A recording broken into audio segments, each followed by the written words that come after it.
Hey guys, happy Constitution Day!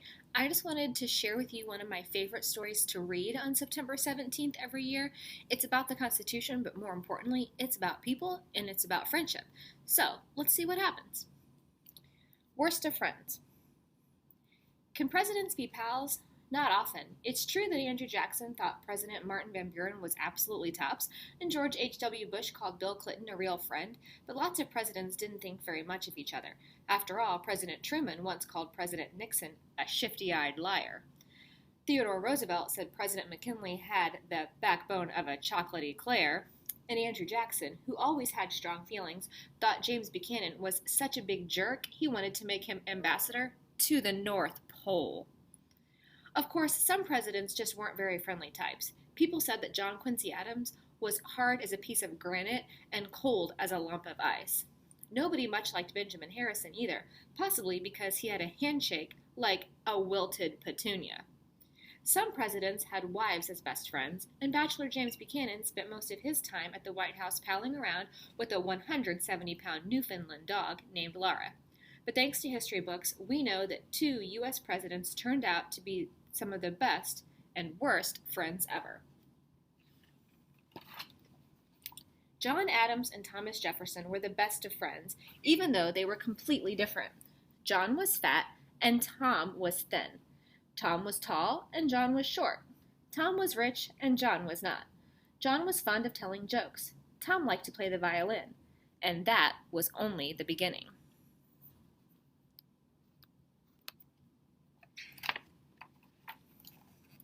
Excitable, John could talk for 5 hours straight without stopping. Quiet Tom sometimes didn't say 3 sentences together in public. They were as different as pickles and ice cream, but that didn't matter because Tom and John were best friends. They walked together, they talked together, and of course, they took care of each other. When Tom caught cold, John's wife, Abigail, worried about his sneezes. And when John's daughter needed new corsets, Tom ran out and bought her some. Unfortunately, he wasn't sure what size would fit. But best of all, Tom and John had the same big, wonderful ideas about America, and whenever they had a chance to work for their country, they did it together. Back in 1776, when British King George was trying to force the 13 American colonies to obey harsh British laws and pay unfair British taxes, Tom and John got busy. Noisy John, who was one of America's best talkers, told Americans to kick out King George and make America an independent country. Shy Tom, who was one of America's best writers, sat down and wrote the Declaration of Independence to tell King George the colonies were free. And together, Tom and John helped make America a brand new nation. Then, when the new nation needed money to pay its bills and friends to help fight off enemies, Tom and John sailed across the ocean to Europe and talked kings, merchants, and prime ministers into helping America. That was tough work, but they did it together. And when British King George, who was still pretty mad at his friends for helping America become independent, rudely turned his back on them during a court ceremony, John Adams and Thomas Jefferson were insulted together.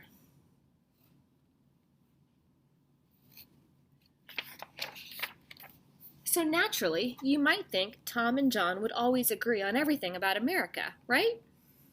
Wrong. Around 1790, after they both came back from Europe, something happened. For the first time, Tom and John had really different ideas about their country, and when it came to deciding how to run the brand new United States government, the two best friends just couldn't agree. John said the president should always be the country's biggest, strongest boss, because a really strong and powerful president could defend the country's laws and protect the people's freedoms. Tom said no way. He told everybody that a really strong and powerful president might break the country's laws and take away the people's freedom. In fact, said Tom, an extra super strong and bossy president might even try to make himself king.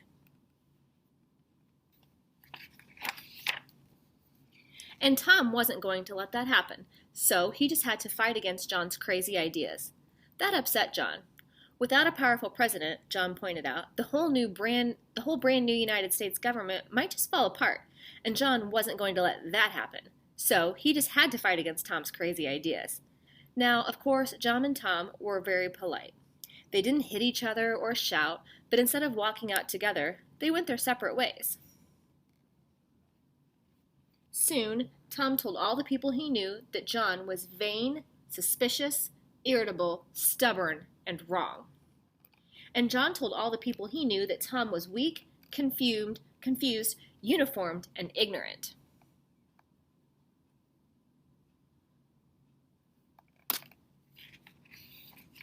And naturally, people took sides.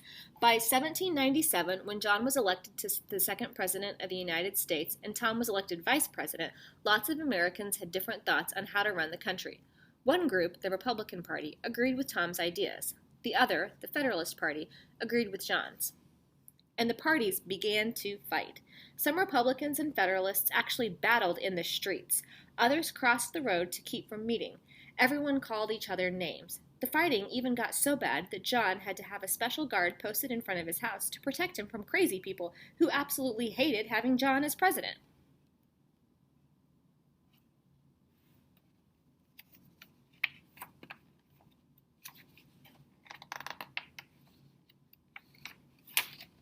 Poor John. He really wanted to be a good president, but there were so many problems. First, he had to find money to buy more ships for the Navy. Then he had to keep the United States from going to war with France. And on top of that, John had to move into the brand new president's house in the brand new capital city of Washington, D.C. But the paint and plaster in the White House weren't dry yet, and when Abigail hung her wash in one big empty room, it dripped. Still, John's biggest problem was the Republicans, led by his old friend, Vice President Tom. No matter what John said or what he did, the Republicans were always criticizing and saying that John was a repulsive, gross fool. They even called John his rotundity, which was a fancy way of saying his royal high fattiness. John hated that, and sometimes all the complaints and names and fighting made him so mad he just took off his wig and stomped on it.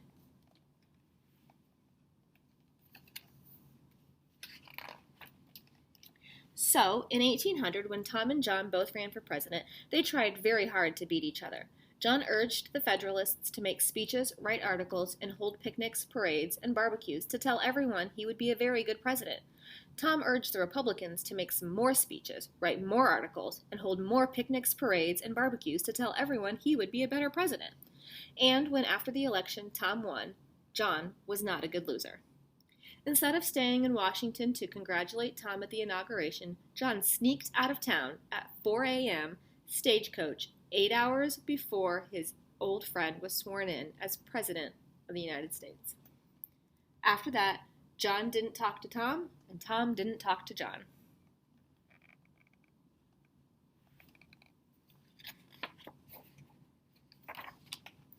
John went home to his Massachusetts farmhouse. He built stone walls, he split rails, and sometimes he complained about the way Tom was running the country. Tom went to live in the White House as president, and of course, one of his biggest problems was the Federalists. No matter what Tom said or what he did, those Federalists were always there, complaining that Tom was a scoundrel who ate fricasseed bullfrogs, and criticizing him for buying the state of Louisiana and a lot of other territory. And when Tom, who liked studying science, filled up the White House with 300 dusty old mammoth bones and said that real live mammoths might actually still live in the American West, the whole Federalist Party said he was doodle-brained and laughed like crazy.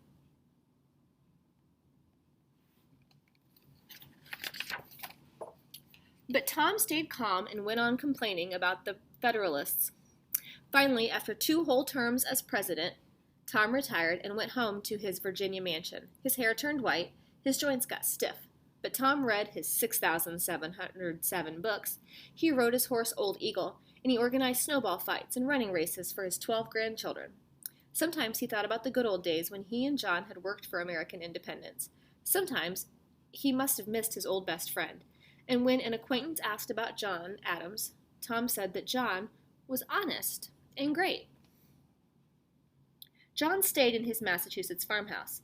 His hands sometimes trembled and his eyesight grew dim, but he read his 3,200 books and wrote nonsense in the margins when he didn't agree with the author. He took long walks, he played with Abigail's new puppy, and he served pudding to his 14 grandchildren. Sometimes he thought about the good old days, and sometimes he must have missed talking to his old friend Tom. "I always loved Jefferson," John said.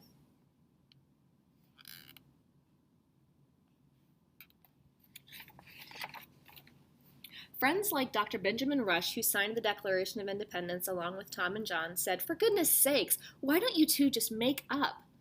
Still, John wouldn't do it. Neither would Tom.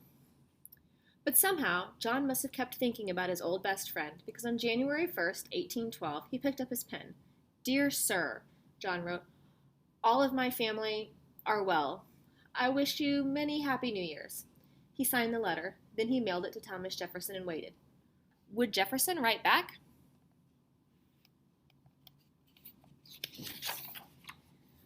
One month later, the postman brought a letter. John tore open the envelope. The letter was from Tom. John answered right away. After 11 years, there was so much to say, and Tom and John could hardly write letters fast enough. When John's son, John Quincy Adams, was elected the 6th President of the United States, Tom sent congratulations. When John was feeling silly, he made jokes. Once he signed a letter, J.A., in the 89th year of his age, was still too fat to last much longer. And when Tom said they both ought to forget their big fight ever happened, John was so happy. It was the best letter ever written, he said. After all, John told Tom, you had as good a right to an opinion as I had to mine. So it was all right that sometimes John thought one way and Tom thought another. Little differences didn't matter because Tom and John were best friends. Sick or well, they kept on writing to each other.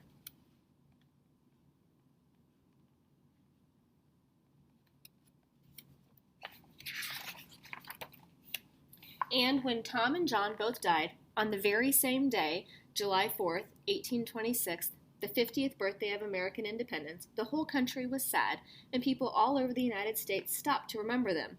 They remembered that Thomas Jefferson and John Adams had been presidents and vice presidents and ambassadors and sometimes bitter enemies. But most of all, people remembered that Tom and John were best friends, who helped America grow up.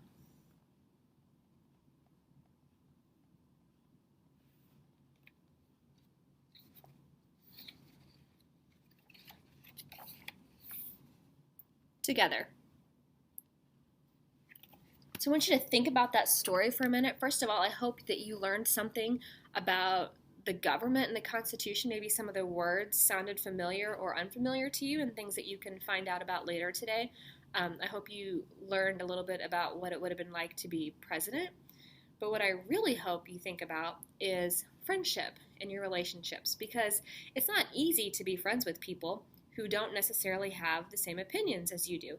And unfortunately, we live in a time when there are so many different opinions about so many different things that it can be easy to lose sight of friends.